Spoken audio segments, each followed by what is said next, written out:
नमस्कार साथियों, मैं राजकुमार पालीवाल एक बार फिर आपका स्वागत करता हूं आपके अपने YouTube चैनल पालीवाल सर पर। साथियों, ज़्यादा से ज़्यादा चैनल को लाइक, शेयर और सब्सक्राइब करें। आज अपन जो आरपीएससी के पूर्व परीक्षा में आए हुए प्रश्न हैं उसी कड़ी में पॉलिटी के और प्रश्नों का अध्ययन करेंगे। लगातार मैं 5-7 क्लासें ले रहा हूं, उसके बाद और भी क्लासें लेंगे और मेरा आगे एक विचार है कि अपन मैराथन क्लास लाएं। तो आप मुझे जो है वो कमेंट करके बताएं कि ये मैराथन क्लास अपन कब लगाएं और मैं बिना देर करते हुए शुरू करता हूं अपने सेशन को। पहले प्रश्न पर चलता हूं जल्दी से। पहला प्रश्न है कि राज्यपाल के संदर्भ में कौन सा कथन असत्य है, यानी कि निम्न में से कौन सा कथन जो है वो राज्यपाल के संदर्भ में असत्य है। राज्यपाल किसी विधेयक को भारत के राष्ट्रपति के विचार हेतु आरक्षित रख सकता है, यह कथन तो सत्य है। यानी जो राज्यपाल है वो उसके पास यह अधिकार है कि वह किसी भी विधानमंडल द्वारा पारित विधेयक को राष्ट्रपति के विचार हेतु रख सकता है। दूसरा, विधानमंडल के विश्रांति काल में राज्यपाल द्वारा अध्यादेश जारी किया जाता है। यह भी मैंने आपको बताया था कि राज्यपाल जो है वो अध्यादेश जारी करता है, लेकिन अध्यादेश जब जारी करता है जब राज्य विधानमंडल बंद होता है, उस परिस्थिति में राज्यपाल अध्यादेश जारी करता है। राज्यपाल के पास समाधान की शक्ति है, ये तो अपन बहुत बार पढ़ चुके हैं कि अनुच्छेद 161 में राज्यपाल के पास जो है वो समाधान की शक्ति है। उसके बाद बात करते हैं, राज्यपाल धन विधेयक को पुनर्विचार हेतु विधानमंडल को लौटा सकता है। देखिए, बात आती है जब धन विधेयक की, तो यह कथन असत्य है। धन विधेयक को राज्यपाल विधानमंडल को पुनर्विचार हेतु नहीं लौटा सकता। धन विधेयक पर राज्यपाल को जो है वो अनुमति देनी ही पड़ती है। तो आज का पहले प्रश्न का उत्तर हो गया डी जो है वो पहले प्रश्न का उत्तर है। तो बिना देर किए हुए दूसरे प्रश्न की ओर चलते हैं। दूसरा प्रश्न है, निम्न में से कौन सा कथन सही नहीं है। वो राज्यपाल के बारे में था, ये राष्ट्रपति के बारे में है। बात करते हैं, भारतीय राष्ट्रपति कार्यपालिका का नाम मात्र का प्रधान होता है। इसमें किसी भी प्रकार की जो है वो गलती है ही नहीं। राष्ट्रपति भारत में नाम मात्र का प्रधान होता है, वास्तविक प्रधान प्रधानमंत्री होता है। राष्ट्रपति नाम मात्र का प्रधान होता है, प्रधानमंत्री वास्तविक प्रधान होता है। संविधान के अनुसार समस्त कार्यपालिका प्रधानमंत्री के हाथों में निहित होती है। यह कथन असत्य है, क्योंकि समस्त कार्यपालिका शक्तियां अनुच्छेद 53 के अनुसार राष्ट्रपति में निहित होती है। अनुच्छेद 53 यह कहता है कि कार्यपालिका की समस्त शक्तियां राष्ट्रपति में निहित होगी।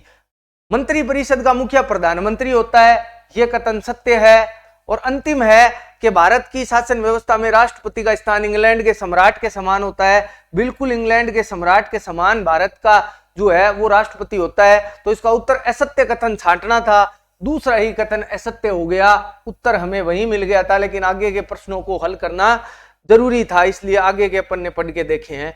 तो बात करते हैं अगले प्रश्न की। चलते हैं तुरंत बिना देर किए हुए तीसरे प्रश्न की ओर। भारत में संघीय न्यायालय की स्थापना किस अधिनियम द्वारा की गई थी। देखिए, संघीय न्यायालय क्या था। भारत में अंग्रेजों द्वारा खोला गया सबसे बड़ा न्यायालय था। इस संघीय न्यायालय के द्वारा पूरे भारत में जो है वो सुनवाई होती थी। पूरे भारत के जो न्यायालय थे उनकी सुनवाई होती थी। ये दिल्ली में स्थापित किया गया था और ये भारत का उस समय का सबसे बड़ा न्यायालय था। लेकिन ये भारत का उच्चतम न्यायालय नहीं था, क्योंकि उच्चतम न्यायालय वो होता है जिसके निर्णयों के विरुद्ध कहीं सुनवाई हो नहीं सकती। इसके निर्णयों के विरुद्ध जो है वो लंदन हाई कोर्ट में सुनवाई हो सकती थी। प्रश्न ये पूछा है कि ये किस अधिनियम द्वारा स्थापित किया गया, तो ये 1935 के भारत शासन अधिनियम द्वारा स्थापित किया गया था। देखते हैं उत्तर इसमें है क्या। ये रहा 1935 का भारत शासन अधिनियम के द्वारा इसे स्थापित किया गया था। आगे चलते हैं नेक्स्ट। भारत के महान्यायवादी के विषय में निम्नलिखित कथनों में से कौन सा कथन सही है। देखिए, भारत का जो न्यायवादी होता है वो भारत का सबसे बड़ा विधि अधिकारी होता है। ये पीछे अपन ने पढ़ा था। वो संसद के किसी भी सदन का सदस्य नहीं होता, लेकिन वो दोनों सदनों में भाग ले सकता है। ये अपन ने कम्युनिटी में एक प्रश्न डाला था, उसमें आपने उत्तर दिया था। अब बात करते हैं इनमें से कौन सा कथन सत्य है। वह भारत के राष्ट्रपति द्वारा नियुक्त होता है। बिल्कुल अनुच्छेद 76 के अनुसार उसकी नियुक्ति राष्ट्रपति करता है। उसमें वही योग्यताएं होनी चाहिए जो सर्वोच्च न्यायालय के न्यायाधीश में होती है। बिल्कुल उसमें वही योग्यता होनी चाहिए जो एक उच्चतम न्यायालय के न्यायाधीश में होती है।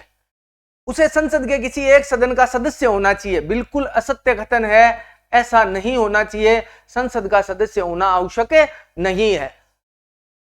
संसद द्वारा महाभियोग लगाकर उसे हटाया जा सकता है, यह भी कथन असत्य है, क्योंकि संसद के महाभियोग की जरूरत नहीं है। वो राष्ट्रपति के प्रसाद पर्यंत अपने पद पर काम करता है, राष्ट्रपति उसे पद से हटा सकते हैं। तो उत्तर हो गया इसमें सही उत्तर 1 और 2 है। सही कथन पूछा था तो 1 और 2, तो 1 और 2 ए में है, तो इसका उत्तर हो गया 1 और 2। तो चौथे प्रश्न का उत्तर ए। आगे चलते हैं 5वें प्रश्न की ओर। इनको सुमेलित कीजिए। सुमेलित करना है अपने को, सूची 1 से सूची 2 को सुमेलित करना है। तो यदि अपन इनको सुमेलित करें तो देखिए, विधि का शासन लिया गया है इंग्लैंड से, विधि के शासन इंग्लैंड से लिया गया है। विधि द्वारा स्थापित प्रक्रिया ली गई है जापान से। उसके बाद राष्ट्रपति हेतु विचारों को सुरक्षित रखना, यह कनाडा से लिया गया है। और समवर्ती जो सूची है ये ली गई है, सॉरी, ये ऑस्ट्रेलिया से ली गई है। समवर्ती सूची ऑस्ट्रेलिया से ली गई है। तो ए के नीचे बी, ए के नीचे बी 2 जगह है, एक के नीचे बी 2 जगह है। उसके बाद देखते हैं 2 के नीचे सी, 2 के नीचे सी यहां है, फिर 3 के नीचे डी भी यहां है और 4 के नीचे ए यहां है। तो उत्तर हो गया इसमें B, B C D A. ये भारतीय संविधान के स्रोत हैं जो यहां से लिए गए हैं। अपन बहुत बार इनके बारे में पढ़ चुके हैं। तो बिना देर के अगले प्रश्न की ओर चलते हैं। भारतीय स्वतंत्रता आंदोलन के दौरान घटी घटनाओं का कालानुक्रम क्या है, यानी कौन सी घटना पहले घटी और कौन सी घटना अंत में घटी, इनका कालानुक्रम अपने को जो है वो बताना है। तो पहले अपन लिख लेते हैं कि कौन सी घटना कब घटी। मार्लेमेंटो सुधार, ये 1909 में आया था। मार्लेमेंटो सुधार आता है 1909 में। दांडी यात्रा आई थी 1930 में। उसके बाद मोंटफोर्ड, ये मोंटफोर्ट नहीं है, थोड़ा सा इसमें अपन मोंटफोर्ड कर देते हैं इसको। मोंटफोर्ड अधिनियम ये आता है 1919 में। और उसके बाद में चोरा चोरी हत्याकांड, ये 5 फरवरी 1922 को आया था। तो इसका अपने को कालानुक्रम हो गया 1, उसके बाद 3, 1 3 4 2, 1 3 4 2।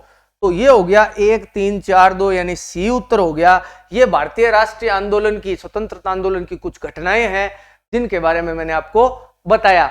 आगे चलते हैं 7वें प्रश्न की ओर। राजस्थान राज्य निर्वाचन आयोग का गठन कब किया गया? देखिए, राजस्थान राज्य निर्वाचन आयोग का मुख्य काम पंचायती राज व नगर निकाय के चुनाव करवाना है। नगर निकाय के चुनाव करवाना है। इसका निर्माण जो है वो अनुच्छेद 243 में के अंतर्गत किया गया है।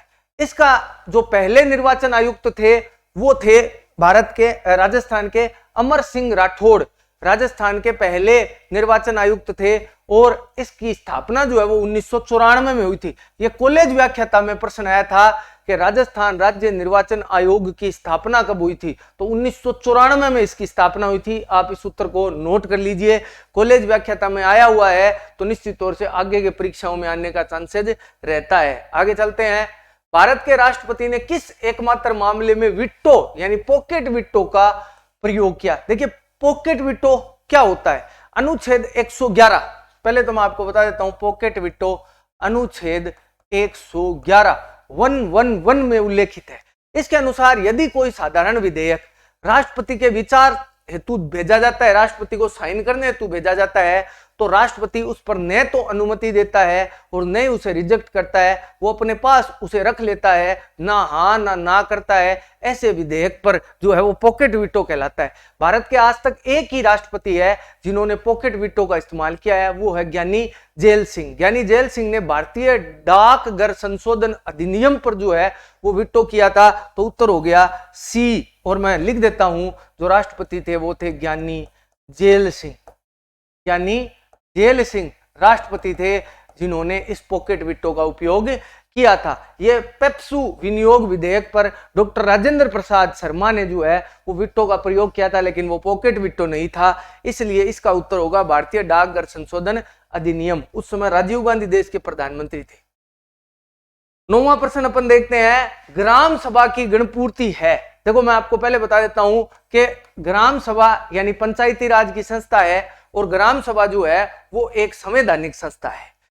ये इनकी गणपूर्ति या इन पर नियम बनाने का अधिकार राज्य सरकार को होता है। राज्य सूची का विषय है तो राज्य सरकार की अलग अलग गणपूर्ति होती है। मैं बात कर रहा हूं राजस्थान की। अगर मैं राजस्थान की बात करूं तो राजस्थान में गणपूर्ति 1/10 सदस्य होती है। जितने सदस्य होते हैं उनका 1/10 सदस्य गणपूर्ति होती है। तो कुल सदस्य संख्या का 10वां भाग जो है वो इनकी गणपूर्ति होती है। हालांकि आंध्र प्रदेश की मैं बात करूं तो वहां 1/3 सदस्य आवश्यक होते हैं।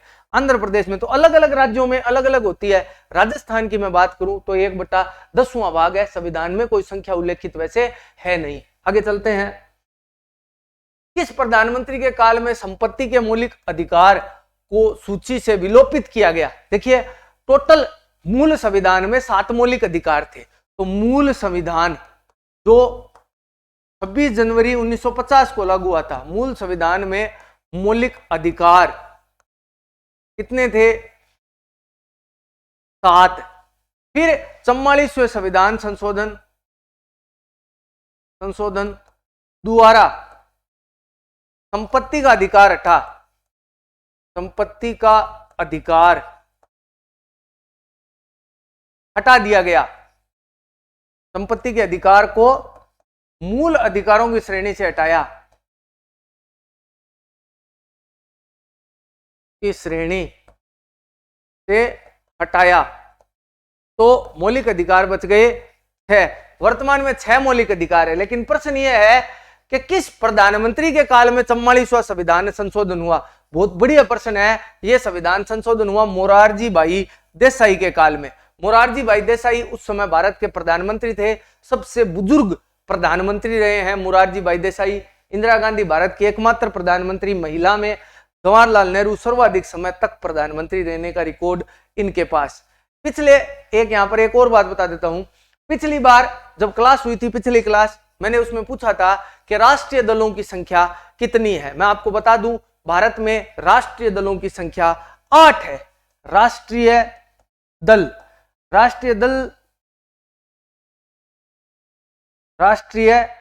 दल 8 है।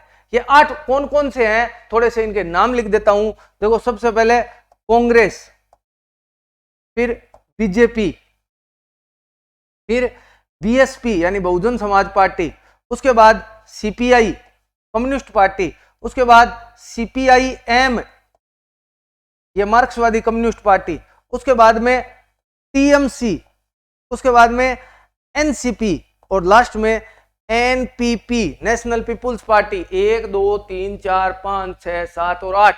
ये भारत में 8 राष्ट्रीय दल है। पिछले बार मैंने शायद 7 बता दिए थे, तो उसको करेक्ट कर लेना। भारत में 8 राष्ट्रीय दल हैं जो आपके सामने लिखे हुए हैं। इसके अंत में भी मैं अंतिम प्रश्न जरूर पूछूंगा, आप उत्तर दीजिएगा। अब आगे चलते हैं। लाइक, शेयर और सब्सक्राइब करते रहे। 11वें प्रश्न की ओर चलते हैं। वह कौन सा उपराष्ट्रपति है जिनका देहांत पद पर रहते हुआ था? भारत के एकमात्र उपराष्ट्रपति है जिनका पद पर रहते हुए देहांत हुआ था। यह रीट में पूछा गया प्रश्न है, वहां से मैंने उठाया था। भारत के एकमात्र उपराष्ट्रपति कृष्णकांत थे, जिनकी जो है वो पद पर रहते हुए मृत्यु हुई थी। ठीक है, तो पद पर रहते हुए मरने वाले भारत के एकमात्र उपराष्ट्रपति जो है वो है कृष्णकांत। आगे चलते हैं।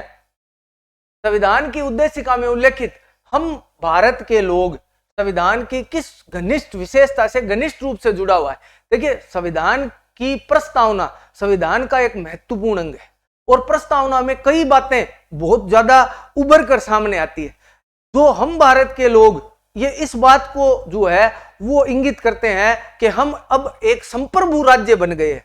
संप्रभु राज्य का मतलब ये हो गया है वह राज्य जो अपने निर्णय स्वयं ले सकता है। 1947 से पहले यानी 15 अगस्त 1947 से पहले भारत संप्रभु नहीं था। संप्रभु भारत 15 अगस्त 1947 के बाद बना और प्रस्तावना की यह लाइन इसी बात को इंगित करती है कि भारत एक संप्रभु राज्य है। तो भारत एक संप्रभु राज्य है जिसकी संप्रभुता भारत के लोगों में निवास करती है। आगे चलते हैं 13वें प्रश्न की ओर। वह संवैधानिक संशोधन जो शिक्षा के अधिकार से संबंधित है। देखिए, भारत के मूल संविधान में नीति निर्देशक तहत तत्वों के तहत अनुच्छेद 45 था जो शिक्षा के अधिकार की बात करता था। लेकिन नीति निर्देशक तत्वों के बारे में मैं आपको बता चुका हूं कि नीति निर्देशक तत्वों के बारे में कोई सरकार सोचे या ना सोचे जरूरी नहीं है, लेकिन बाद में उसे सरकार द्वारा एक संविधान संशोधन किया गया, 86वां संविधान संशोधन, उसके द्वारा उसे शिक्षा के अधिकार को अनुच्छेद 21 क में शामिल किया गया। अनुच्छेद 21 क शिक्षा का अधिकार, शिक्षा का अधिकार जिसे आरटीई कहा जाता है, आरटीई, और आरटीई 2009 में लागू हुआ, 1 अप्रैल 2010 को लागू हुआ आरटीई 2009। आरटीई 2009 में बना और 1 अप्रैल 2010 से इसे भारत में लागू किया गया था। कई बार प्रश्न पूछा जाता है। आगे चलते हैं 14वें प्रश्न की ओर। निम्न में से किन राज्यों में राज्यपाल जनजातीय मंत्री की नियुक्ति नहीं करता है? देखिए, भारत में 4 ऐसे राज्य हैं जिनमें जनजातीय मंत्री की नियुक्ति की जाती है। इन 4 राज्यों में झारखंड शामिल है, उड़ीसा शामिल है, छत्तीसगढ़ शामिल है, लेकिन बिहार इन 4 राज्यों में शामिल नहीं है। तो चौथा राज्य कौन सा है?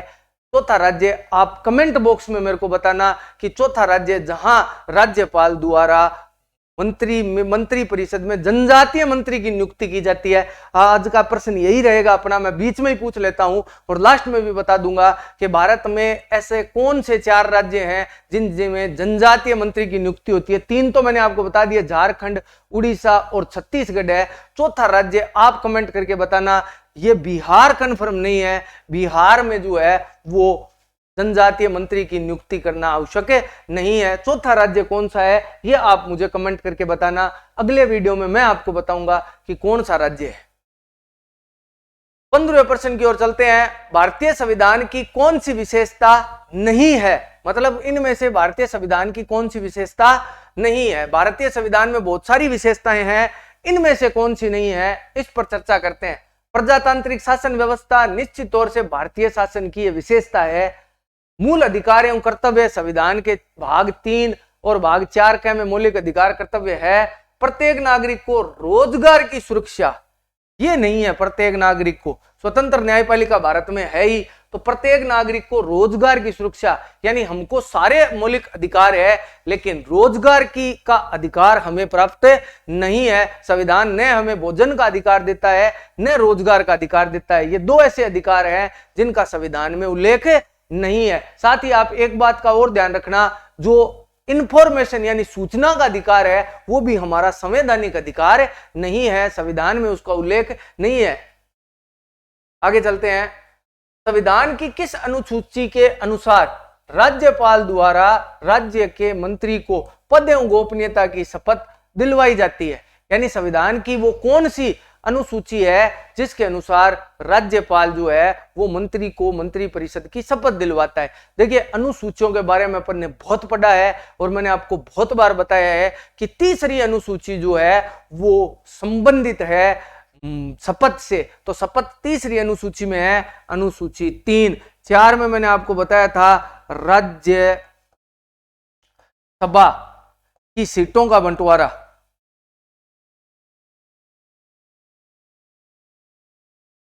और मैंने आपको 2 नंबर अनुसूची बताया था कि यह संवैधानिक पदों के वेतन से संबंधित है। यह वेतन से संबंधित है। अनुसूची 5 ये जो है वो अनुसूचित क्षेत्रों से और संबंधित जो है वो अनुसूची 5 है। कुछ राज्यों के बारे में इसमें वर्णन किया गया है। तो 16 नंबर प्रश्न का उत्तर हो गया अनुसूची 3, क्योंकि यह शपथ से संबंधित है, अनुसूची 3। 17वें प्रश्न की ओर चलते हैं। मुख्य सचिव के कार्यों के संबंध में निम्न में से कौन सा कथन सही है? मुख्य सचिव राज्य की प्रशासनिक कार्यपालिका का प्रमुख होता है।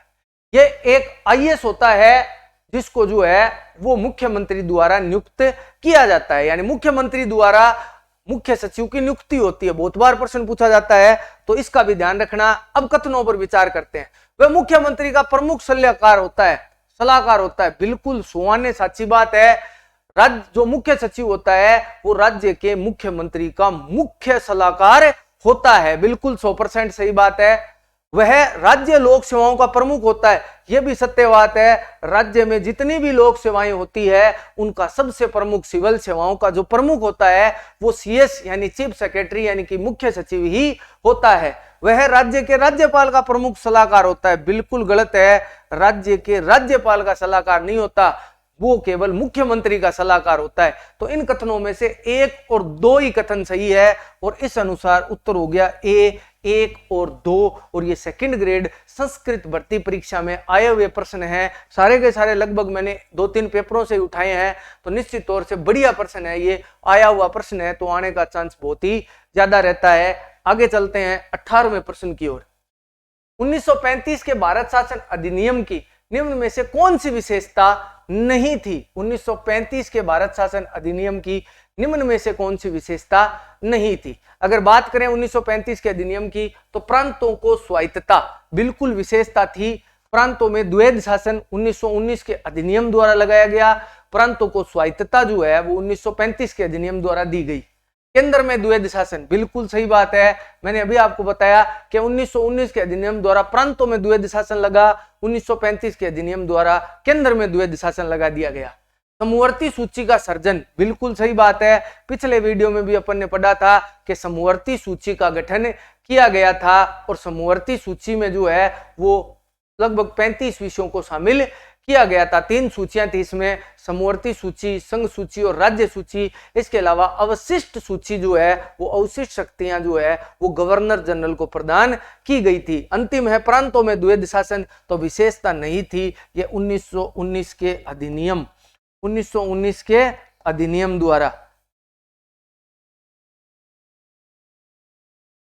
द्वारा इसे शामिल किया गया था। प्रांतों में द्वैध शासन 1919 के अधिनियम द्वारा ही लागू किया गया था, इसलिए इसका कोई प्रॉब्लम ही नहीं है। आगे चलते हैं 19वें प्रश्न की ओर। भारत राजस्थान के एकमात्र मुख्यमंत्री जो निर्वाचित और मनोनीत दोनों पदों पर रहे। देखिए, भारत राजस्थान में टीकाराम पालीवाल प्रथम निर्वाचित मुख्यमंत्री थे। उनसे पहले जितने भी मुख्यमंत्री बने वो सारे के सारे मनोनीत मुख्यमंत्री थे। तो इनमें से कौन सा ऐसा मुख्यमंत्री है जो मनोनीत भी रहा, निर्वाचित भी रहा? अगर मैं बात करूं हीरालाल शास्त्री की, ये मुख्यमंत्री तो रहे लेकिन ये मनोनीत मुख्यमंत्री थे, ये निर्वाचित नहीं रहे, तो ये तो गलत हो गया, ये सही नहीं है। टीकाराम पालीवाल ये जस्ट उल्टा है हीरालाल शास्त्री से, ये मुख्यमंत्री रहे लेकिन निर्वाचित रहे, मनोनीत नहीं रहे। तीसरा, पंडित जयनारायण व्यास मनोनीत मुख्यमंत्री भी रहे थे, निर्वाचित मुख्यमंत्री भी रहे थे। यही प्रश्न पूछा है, दोनों पदों पर कौन रहे थे? पंडित जी रहे थे जयनारायण व्यास, जोधपुर से आते हैं, राजस्थान के कद्दावर मारवाड़ के नेता रहे, राजस्थान के मुख्यमंत्री बने। ये एक ऐसे मुख्यमंत्री है जो मनोनीत मुख्यमंत्री भी रहे और निर्वाचित मुख्यमंत्री भी रहे थे। तो आगे चलते हैं 20वें प्रश्न की ओर। राष्ट्रपति के चुनाव से संबंधित कौन सा तथ्य गलत है, यानी गलत तथ्य को छांटना है। चुनाव से संबंधित विवाद केवल उच्चतम न्यायालय में उठा सकते हैं, 100% सत्य बात है, केवल उच्चतम न्यायालय में उठाए जा सकते हैं। उच्चतम न्यायालय का एक प्रकार से प्रारंभिक क्षेत्राधिकार है, उच्चतम न्यायालय में ही इन मुद्दों को उठाया जा सकता है, ना उच्च न्यायालय में उठाया जा सकता है ना उससे नीचे के न्यायालयों में उठाया जा सकता है। तो सही है, सभी विधायकों का मत मूल्य समान होता है, ये असत्य कथन है। सभी विधायकों का मत मूल्य समान नहीं होता है, एक फॉर्मूला होता है, उस फॉर्मूले से ही विधायकों का मत मूल्य निकाला जाता है और वो फॉर्मूला अलग अलग राज्यों में अलग अलग होता है, क्योंकि वो जनसंख्या पर डिपेंड करता है, विधानसभा की सदस्य संख्या पर डिपेंड करता है। इसलिए हो सकता है किसी राज्य में जनसंख्या कम हो तो वहां के विधायकों का मत मूल्य भी कम हो सकता है। जैसे अपने राजस्थान के विधायकों का मत मूल्य 129 है, जबकि यूपी के विधायकों का मत मूल्य 207 है, तो सही तो नहीं है। अगला, सभी सांसदों का मत मूल्य समान होता है। बिल्कुल, सांसदों का मत मूल्य बराबर होता है, क्योंकि सांसद देश के होते हैं, सारे एक जितने लोगों का ही प्रतिनिधित्व करते हैं, ऐसा माना जाता है, इसलिए ये सही है। मनोनीत सदस्य मतदान में भाग नहीं ले सकते हैं, मैंने आपको बताया भी था, पीछे वीडियो में आपको बताया था कि मनोनीत सदस्य जो है वो भाग नहीं लेते हैं राष्ट्रपति के चुनाव में, वो उपराष्ट्रपति के चुनाव में भाग लेते हैं, राष्ट्रपति को हटाने की प्रक्रिया में भी भाग लेते हैं, लेकिन मनोनीत सदस्य चुनाव में जो है वो राष्ट्रपति के भाग नहीं लेते। तो उत्तर हो गया, विधायकों का सभी का मत मूल्य समान होता है। यह उत्तर गलत है, ये कथन असत्य है। 20वां प्रश्न का उत्तर ये हो गया। चलते हैं बहुत जल्दी 21वें प्रश्न की ओर।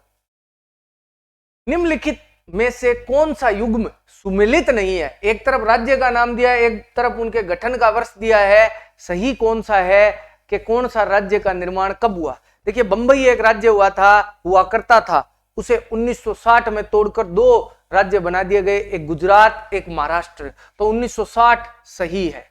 एक राज्य पंजाब हुआ करता था, हरियाणा पंजाब बना दिए 1966 में, यह भी सही है। बिहार को 2000 में तोड़कर जो है वो झारखंड बना दिया गया, ये भी सही है। लेकिन 1973 में सिक्किम बनाया गया, ये बात जो है वो गलत है। सिक्किम को 36वें संविधान संशोधन द्वारा जो 1978 है उसमें राज्य का दर्जा दिया गया था। तो सिक्किम जो है वो भारत का राज्य 1973 में नहीं बना, ये बाद में बना था। इसलिए इसका जो उत्तर है वो अपन जो है वो ये सही नहीं है। तो इनमें से ये जो है सिक्किम 36वां संविधान संशोधन, याद रखना कई बार पूछा जाता है कि 36वां संविधान संशोधन कौन से राज्य के गठन से संबंधित है? तो 36वां संविधान संशोधन सिक्किम राज्य के गठन से संबंधित है। तो 21वें प्रश्न के बाद चलते हैं 22वें प्रश्न की ओर। संविधान के अनुच्छेद 75(1) के अनुसार भारत का प्रधानमंत्री होंगे, यानी भारत के प्रधानमंत्री क्या होते हैं? निर्वाचित होते हैं, नियुक्त होते हैं, मनोनीत होते हैं, चयनित होते हैं। 2-3 बार मैं मुख्यमंत्री के बारे में बता चुका हूं, सेम टू सेम वही होता है। प्रधानमंत्री नियुक्त होते हैं। अनुच्छेद 75(1) कहता है कि प्रधानमंत्री की नियुक्ति राष्ट्रपति द्वारा की जाएगी। ना प्रधानमंत्री निर्वाचित होते हैं, ना प्रधानमंत्री चयनित होते हैं, ना प्रधानमंत्री मनोनीत होते हैं। भारत के प्रधानमंत्री नियुक्त होते हैं, और नियुक्त भी कौन करता है? भारत का राष्ट्रपति पीएम की नियुक्ति करता है। आगे चलते हैं 23वें प्रश्न की ओर। राजस्थान में नगर निगम के प्रमुख को क्या कहते हैं? देखिए, राजस्थान में 3 प्रकार के नगर निकाय होते हैं, नगर पालिका, नगर परिषद, नगर निगम। तो निकाय और यहां आ गया उसका प्रमुख। तो देखिए, नगर पालिका इसका जो प्रमुख होता है वो होता है अध्यक्ष, उसको अध्यक्ष कहते हैं। 2 नंबर होता है नगर परिषद। नगर परिषद का जो अध्यक्ष होता है उसे कहते हैं सभापति। और 3 नंबर होता है नगर निगम, और नगर निगम के मुखिया को कहते हैं महापौर, या इसे मेयर भी कहते हैं अंग्रेजी में। महापौर या मेयर कहा जाता है। तो यहां उत्तर हो गया महापौर। नगर निगम के मुखिया को राजस्थान में मेयर या महापौर कहा जाता है। चलते हैं 24वें प्रश्न की ओर। राजस्थान में ग्राम पंचायत के सरपंच, उप सरपंच तथा वार्ड पंच अपना त्याग पत्र किसे संबोधित करते हैं? देखिए, ये जितने भी नाम लिखे हैं ये ग्राम पंचायत के सदस्य होते हैं, इनके द्वारा ग्राम पंचायत का गठन होता है। सबका चुनाव जो है वो अलग अलग तरीके से होता है। वार्ड पंच और सरपंच का चुनाव प्रत्यक्ष होता है, जबकि उप सरपंच का चुनाव अप्रत्यक्ष होता है। ये त्याग पत्र तीनों अपना एक ही व्यक्ति को देते हैं। वो किसको देते हैं? विकास अधिकारी को सौंपते हैं। विकास अधिकारी को अपना त्याग पत्र सौंपते हैं। कौन? राजस्थान में सरपंच, उप सरपंच, वार्ड पंच अपना त्याग पत्र जो है वो इसे सौंपते हैं विकास अधिकारी को। चलते हैं अंतिम प्रश्न की ओर। आज की क्लास का जो अंतिम प्रश्न है वो है राजस्थान में छावनी बोर्ड की स्थापना कहां पर की गई है? देखिए, आप लोगों ने पढ़ा होगा कि क्रांति के समय राजस्थान में 6 सैनिक छावनियां थी। ऐसी सैनिक छावनियों में एक छावनी आज भी बरकरार है। सेना द्वारा छावनी बोर्ड की स्थापना की गई है। राजस्थान में एक ही छावनी बोर्ड है, ये अजमेर में है, और ये जो छावनी बोर्ड है वो है नसीराबाद। नसीराबाद में राजस्थान में एकमात्र सैनिक छावनी है जिसका इस्तेमाल जो है वो सैनिकों के निवास के लिए किया जाता है। तो इसका जरूर आप ध्यान रखिए। तो आज की क्लास में अपन ने 25 प्रश्नों को पढ़ा। इसके अलावा मैंने आपको बीच में एक प्रश्न भी पूछा, एक बार दोबारा दोहरान कर देता हूं। भारत में प्रत्येक राज्य में राज्यपाल को यह शक्ति प्राप्त है कि वो जनजातीय मंत्री की नियुक्ति करता है। 4 राज्यों में राज्यपाल जनजातीय मंत्री की नियुक्ति करता है अनिवार्य रूप से। 3 मैंने आपको बीच में प्रश्न में बता दिए। उन 3 के अलावा चौथा राज्य कौन सा है ये मैंने आपको बताया था।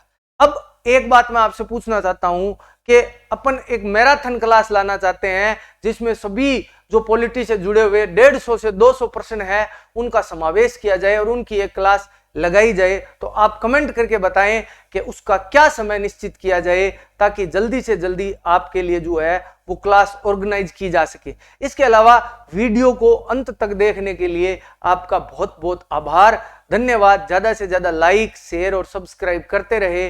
धन्यवाद।